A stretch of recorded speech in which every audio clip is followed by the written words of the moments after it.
بسم الله الرحمن الرحيم. عن سعيد بن زيد رضي الله تعالى عنه قال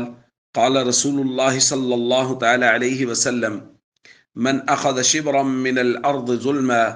فإنه يطوقه يوم القيامة من 7 عرضين.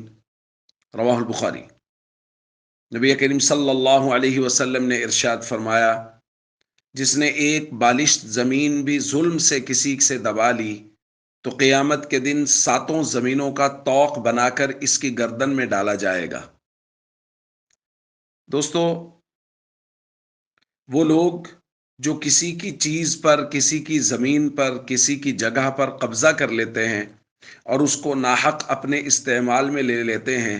شریعت کی اصطلاح میں اس کو غصب کہا جاتا ہے کہ کسی کی چیز کو غصب کر لیا۔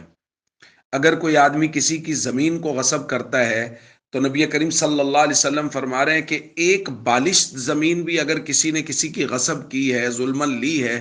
تو قیامت والے دن اس زمین کے نیچے 7 زمینوں کا طوق بنا کے اس آدمی کے گلے میں ڈال دیا جائے گا۔ دوستو، بالکل یہی مسئلہ ہے ان لوگوں کے لیے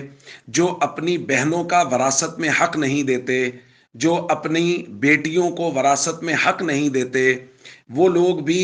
ایک ایک بالشت کی وجہ سے اگر 7 زمینوں تک کو طوق بنا کے گلے میں ڈالا جائے گا تو سوچئے ان لوگوں کا کیا حال ہوگا قیامت کے روز، جو اپنی بہنوں کا ایکڑوں میں اور مربوں میں حق کھا گئے ہیں اور وہ اپنی بہنوں کو ادا نہیں کر رہے۔ قیامت کے دن ان کی کیا حالت اور کیفیت ہوگی؟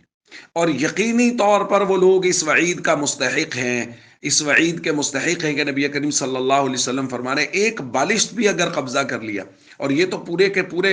مربع اور پورے کے پورے ایکڑ اور پوری کی پوری کنالیں لے کے بیٹھے ہوئے ہیں اپنی بہنوں کی اور اپنی بیٹیوں کی، اور ان کو وراثت میں حصہ نہیں دے رہے۔ اس لیے میرے بھائیوں، ہم سب کو چاہیے اس بات کا خاص خیال کریں، کسی کی جگہ پر ناحق کبھی بھی قابض نہ ہو، کبھی بھی غاصب نہ بنے، اور خاص طور پہ اپنی ہی بہن کا حق جو لوگ مار لیتے ہیں، اپنی ہی بیٹیوں کو جو لوگ وراثت سے محروم کر دیتے ہیں، ان سے بڑا بدبخت اور کون ہو سکتا ہے؟ السلام علیکم ورحمۃ اللہ وبرکاتہ۔